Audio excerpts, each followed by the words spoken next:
नमस्कार बच्चों, मैं आपकी हिंदी विषय की अध्यापिका प्रीति सिंह। आज मैं आपको पाठ 1 रात की रस्सी पढ़ाने के लिए जा रही हूँ। तो सभी बच्चे अपनी बुक खोलेंगे और मेरे साथ साथ पढ़ेंगे। लोनोपोगार तिब्बत के 32वें राजा सोनंग वसेन गापो के मंत्री थे। वे अपनी चालाकी और हाजिर जवाबी के लिए दूर दूर तक मशहूर थे। कोई उनके सामने टिकता ना था। चैन की जिंदगी चल रही थी, मगर जब से उनका बेटा बड़ा हुआ था उनके लिए चिंता का विषय बना हुआ था। कारण यह था कि वह बहुत भोला था, होशियारी उसे छूकर भी नहीं गई थी। लोनोपोगार ने सोचा, मेरा बेटा बहुत सीधा साधा है, मेरे बाद इसका काम कैसे चलेगा। यानी लोनोपोगार जो थे वो तिब्बत के जो 32वें राजा सोनंग वसेन थे, सोनंग वसेन गापो थे, उनके मंत्री थे। अब वे अपनी जो चालाकी और हाजिर जवाबी के लिए बहुत प्रसिद्ध थे। हाजिर जवाबी माने होता है बच्चों सोच समझ से जवाब देने वाला, जल्दी से जवाब देने वाला। तो वो अपनी हाजिर जवाबी के लिए बहुत थे, पर उनके सामने मतलब वो इतने हाजिर जवाब थे कि उनके सामने कोई भी आदमी नहीं टिक पाता था। उनकी जो जिंदगी थी, चैन माने होता है बच्चों आराम से गुजर रही थी। मगर जब उनका बेटा बड़ा हुआ तो उन्हें बहुत चिंता होने लगी, क्योंकि उनका लड़का जो था उसमें होशियारी उसे छूकर नहीं गई, मतलब यानी कि वह होशियार नहीं था, वो सीधा साधा था, होशियार नहीं था। तो वो ये सोचते थे कि मेरे बाद मतलब वो इतना सीधा है कि मेरे बाद इसका काम कैसे चलेगा, यानी ये कैसे कमाएगा और खाएगा। आगे दूसरे पैराग्राफ में, एक दिन लोनोपोगार ने अपने बेटे को 100 भेड़ें देते हुए कहा, तुम इन्हें लेकर शहर जाओ, मगर इन्हें मारना या बेचना नहीं, इन्हें वापस लाना 100 जौ के बोरों के साथ, वरना मैं तुम्हें घर में नहीं घुसने दूंगा। इसके बाद उन्होंने बेटे को शहर की तरफ रवाना कर दिया। लोनोपोगार ने अपने जो उनका बेटा था उसे 100 भेड़ दी और कहा, इन्हें लेकर तुम शहर चले जाओ, मगर इन्हें ना तो मारना और ना बेचना, इन्हें वापस लाना और उसके साथ 100 जौ की बोरी भी साथ में लाना। अगर तुम ऐसा नहीं करोगे तो मैं तुम्हें घर में नहीं घुसने दूंगा। उन्होंने अपने बेटे को जो था शहर की तरफ रवाना, मतलब रवाना माने भेज दिया, रवाना कर दिया मतलब भेज दिया। अब आगे देखते हैं। लोनोपोगार का बेटा शहर पहुंच गया, मगर इतने बोरे जौ खरीदने के लिए उसके पास रुपए ही कहाँ थे। वह इस समस्या को सोचने विचारने के लिए सड़क के किनारे बैठ गया, मगर कोई हल उसकी समझ में नहीं आ रहा था। वह बहुत दुखी था। तभी एक लड़की उसके सामने आ खड़ी हुई। क्या बात है, तुम इतने दुखी क्यों हो? लोनोपोगार के बेटे ने अपना हाल कह सुनाया। इसमें इतना दुखी होने की कोई बात नहीं है, मैं इसका हल निकाल देती हूँ। इतना कहकर लड़की ने भेड़ों के क्या हुआ, लोनोपोगार का जो बेटा था वो शहर में पहुंच गया और उसके पास मतलब इतने भी पैसे नहीं थे। उसके बाद पिता ने कहा था कि 100 बोरे मतलब जौ के खरीद के लाना, उसके पास इसके लिए पैसे नहीं थे। इस समस्या को सोचने विचारने मतलब जो इसकी परेशानी थी, समस्या माने होता है परेशानी, वो समस्या पर सोचने विचारने के लिए मतलब सोचने लगा और उस सड़क के किनारे बैठ गया, मगर उसको उस परेशानी का कोई भी हल नहीं समझ में आ रहा था कि मैं इस परेशानी को कैसे मतलब सुलझाऊं। क्या परेशानी थी उसकी? परेशानी ये थी कि उसे भेड़ों के साथ वापस लौटना था, लेकिन 100 बोरे जौ के भी साथ में लाने थे और उनको खरीदने के लिए उसके पास पैसे नहीं थे। इसलिए अब उसके पास जो था, उसने देखा, तभी एक लड़की उसके सामने आकर खड़ी हो गई। उसने कहा, तुम दुखी क्यों हो रहे हो? लोनोपोगार के बेटे ने सारी बात उस लड़की को बता दी। उसने कहा कि इसमें दुखी होने की कोई बात नहीं है, मैं इसका हल जो है निकाल देती हूँ।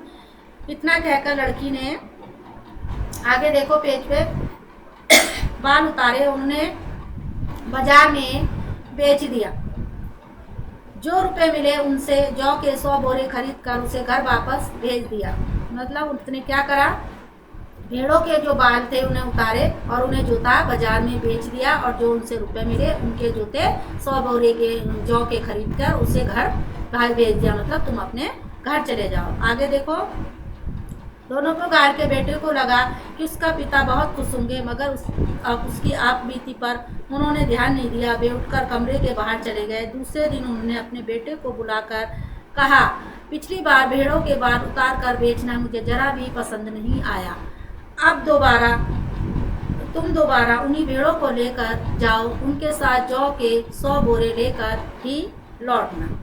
वो कह रहा है कि आगे लोनोपोगार के बेटे को मतलब जब वो वापस आया तो उन्होंने कहा कि मेरे पिता बहुत खुश होंगे, क्योंकि मैं 100 भेड़े भी ले आया हूँ और 100 जौ के बोरे भी ले आया हूँ, इसलिए मेरे पिता बहुत खुश होंगे। लेकिन उसके पिता ने उसने जो उसके साथ जो भी समस्या हुई, बीती माने अपने आप पर जो बीती, अपने आप बीती होता है, अपने आप पर जो बीती, उसने मतलब अपने पिता को जो सुनाई, उसने उन्हें कोई ध्यान नहीं दिया और वो जो थे उठकर दूसरे कमरे में चले गए। और फिर उन्होंने अपने बेटे को बुलाकर कहा कि पिछली बार तुमने भेड़ों के जो बाल उतारे थे वो मुझे ये सब अच्छा नहीं लगा। अब तुम दोबारा इन भेड़ों को लेकर जाओ और उनके साथ जो है 100 बोरे लेकर ही वापस आना। आगे देखते हैं, आगे पैराग्राफ में, एक बार फिर निराश लोनोपोगार का बेटा शहर में उसी जगह जा बैठा। जाने क्यों उसे यकीन न था कि वह लड़की उसकी मदद के लिए जरूर आएगी। और हुआ भी कुछ ऐसा। वह लड़की आई, उसने उससे अपनी मुश्किल कह सुनाई।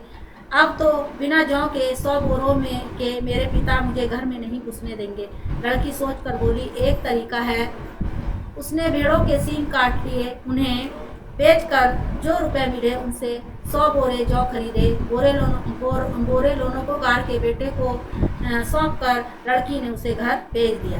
क्या हुआ, अब जब लड़का को जब उसने लोनोपोगार ने दोबारा शहर में भेजा, अब कहा कि उन्हें मतलब भेड़ों के जो हैं बाल नहीं उतारने हैं, तो वो लड़का जो था निराश हो गया और शहर में उसी जगह जाकर बैठ गया।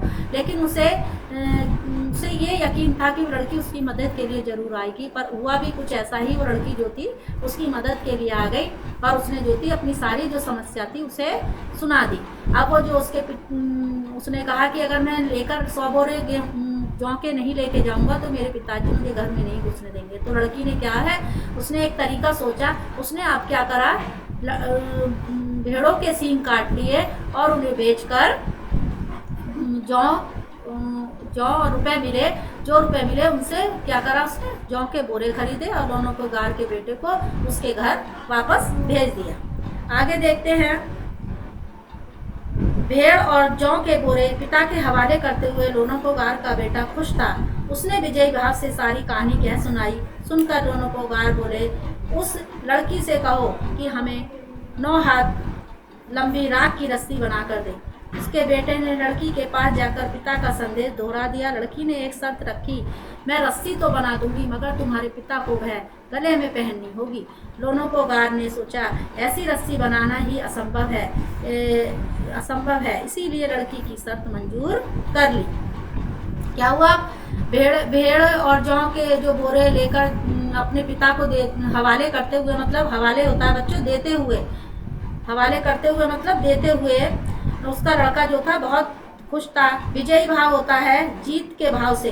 उसने जो थी सारी मतलब वो सोचा कि मैं जीत गया हूँ, इसलिए उसने सारी बात जो थी अपने पिता को सुना दी। और बात सुनकर उसने जो थी मतलब उस लड़की की बात भी बताई कि उस लड़की ने मेरी सहायता करी। तो लोनोपोगार बोले कि उस लड़की से कहो कि वो हमें जो है 9 हाथ लंबी राख की रस्सी बना कर दे। तो बच्चे जानते हो राख की रस्सी नहीं बन सकती ना, तो उनके बेटे ने जो थी ये जो अपना संदेश था, जो उनके पिता का संदेश था, उस लड़की को सुना दिया। और लड़की ने भी एक शर्त रखी।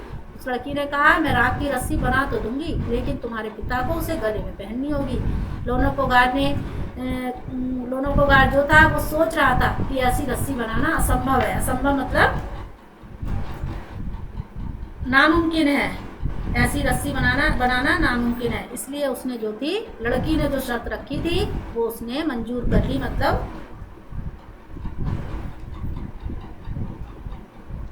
मान ली, जो शर्त थी वो मान ली। आगे देखते हैं, अगले दिन लड़की ने 9 हाथ लंबी रस्सी ली, उसे पत्थर की सिल पर रखा और जला दिया। रस्सी जो थी जल गई मगर रस्सी के आकार की राख बच गई।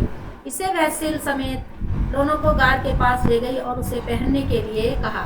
लोनोपोगार रस्सी देखकर चकित रह गए। वे जानते थे कि राख की रस्सी को गले में पहनना तो दूर, उठाना भी मुश्किल है, हाथ लगाते ही वह टूट जाएगी। लड़की की समझदारी के सामने दोनों को समझदारी के सामने उनकी अपनी चालाकी धरी रह गई। बिना वक्त गवाए लोनोकोगार ने अपने बेटे की शादी का प्रस्ताव लड़की के सामने रख दिया। धूमधाम से उन दोनों की शादी हो गई। अब लड़की ने क्या करा कि जो रस्सी थी उसे सिल पर रखा और उसे जो था जला दिया, और रस्सी जो थी जल गई और उसके जो थी आकार की राख जो थी बच गई। जैसे हम कोई चीज़ को जलाते हैं तो उसका आकार बच जाता है। जैसे बच्चों कभी आपने कागज़ जलाया तो कागज़ का आकार रहता है, तो इस तरीके से अगर हम उसे हिलाते डुलाते नहीं हैं तो आकार बना रहता है। इसी तरीके से उसने सिल पर रख कर रस्सी को जला दिया और रस्सी का जो था आकार बच गया। अब वो सिल के समेत, यानी सिल जिस सिल पे रस्सी उसने जलाई थी उसी सिल को उठा के लोनोकोगार के पास पहुंच गई और कहा, उसे पहनने के लिए कहा, क्योंकि उसने शर्त रखी थी कि मैं बना तो दूंगी लेकिन आपको ये पहननी पड़ेगी। तो लड़की ने जो था उससे पहनने के लिए कहा। लोनोकोगार जो थे रस्सी को देखकर चकित हो गए। मतलब चकित माने होता है बच्चों हैरान हो गए।